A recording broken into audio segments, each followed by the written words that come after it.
Hey guys, welcome back to another video, and today we'll be talking about honkaistarrail because more information came out about the game, and I decided why not talk about it and tell you what I think will happen and the stuff you can expect from honkaistarrail. But I will say I won't be talking about everything, but I will be talking about some things that I think are more important. Like if you want to see the full thing, I'll leave the link in the description for you to watch it. Because there are a lot of stuff I won't talk about because they have a lot of voice line from the voice actor himself.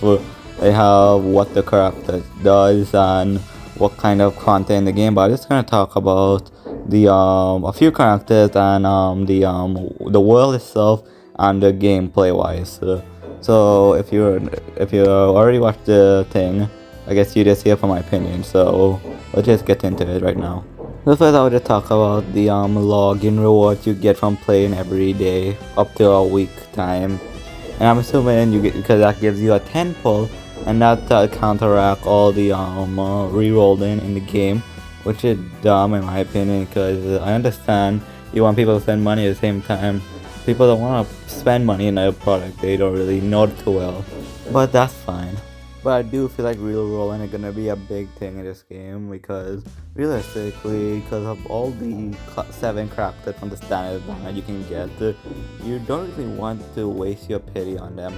Because unlike Genshin, I feel like all the other characters are gonna be more usable than things because they made healers more viable and more useful because I'm pretty sure they learned from the mistakes from Genshin.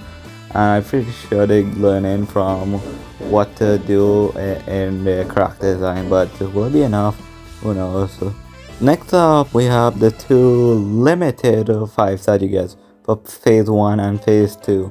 For phase 1 is everyone knew this one already because it's the quantum action version of that Scythe girl from Honkai Impact, and she's very cool, and I would like to get she at the same time.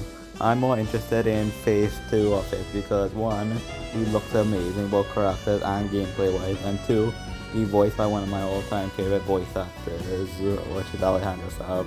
And the gameplay is just amazing for him, but I'm excited for them at the same time. I don't know how hard it will be to obtain them, being either lifespan or free to play, because I haven't seen all you can get, and even though at the start of the game you're gonna get a lot of rewards for the launch of the game, but at the same time, will that be enough? Who knows? And then after that, you have a beginner banner, which will give you a guaranteed 5 stars and 50 pulls, and you have a chance to get any of the free 7, or not any of the not free, any of the 5 stars from the standard banner, and there's 7 of them, and all of them have a different role. Like one's a buffer, one's a healer, one give you damage, one give you defensive support. So yeah, gonna be hard because you can't really pick them because not the same one where you can pick your 5-star and 300 pulls. That's different. But honestly, the gameplay looks amazing, and the not open world, the world you can explore, it really is what I thought it would be. You can explore it, but realistically you have a set path to go, and you can find loot and stuff, but realistically it's just like Honkai Impact, nothing there. But the gameplay is pretty solid in my opinion because you have all the animation, then you have the bosses to fight with mechanics that encourage you to do other things other than damage, which is very good because realistically this game really needs to diversify because it's not like Genshin where you can just one-shot everything with Hyper Bloom or Vaporize. But also, I should say, if anyone new to any of the Hoyoverse titles, like if you never played Honkai Impact or Genshin Impact, you should be known that basically they're not known for having hard endgame because basically they try to get like everyone in, so they don't really give you that much endgame to do because there's not really a lot you can do in Genshin. I think there's some in Honkai, but I don't know because I haven't played that game in so long, and I don't know if this game gonna have heavy endgame because, as I said before in lots of videos, I do think if this game were to succeed, it does need some endgame. But from what I've seen, there's 2 worlds you can explore. There's a sub-region and there's a few events you can do, so that should be enough for now. But for how long?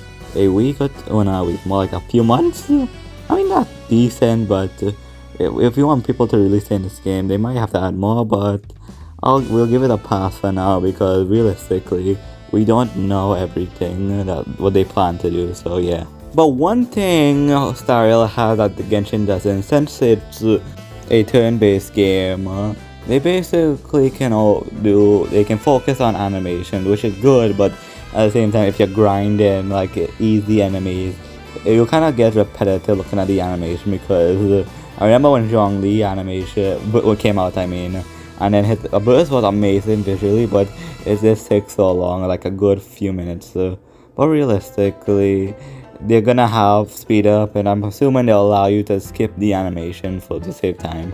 And the story looks more mature than the Genshin story. Like, I'll be honest, I'm really interested to see the story because I haven't seen any of the storyline gameplay, but I'm very excited to play honkaistarrail and cover it on the channel. I plan to cover it alongside Genshin, so one day will be Genshin, the next day will be Honkai to make it easier on myself and give myself better ideas for better videos. But yeah, I think that's enough for today. If you liked the video, give me a sub, and I think that's all for today. Because realistically, there's not a lot for me to talk about. I could talk about why it kind of scared me that they doing a weekly thing, but realistically, it's just a top reroll then. But realistically, for me, I'm just gonna play what I get and grind it, because realistically, if you put time in the game, it'll get easier and you'll get the things you want to. I'm just really wanting that second phase character because I love his animation. But if you like a character, go for it. If you don't like it, don't feel forced to, but realistically, just have fun and don't regret what you do. But I should say, if you're new to any of Hoyoverse titles or new to gacha games and you want to spend money, I would recommend waiting a few weeks and seeing if you really like the game and you would spend money on it, because I remember when Genshin came out, everyone was wailing on that game hard to get all the characters. Like, people had C6 standard 5-star characters, which was ridiculous. And I remember they regretted it instantly, because realistically, you don't want to overspend on this game because it's a game overall. It's not that big of a deal if you don't spend that much money. If you do spend money, probably get the battle pass and the daily gems thing you can get daily, because do the guarantee stuff, but don't do anything crazy in the launch of the game because that's just dumb. But what I'll say, take care and have a safe day and goodbye.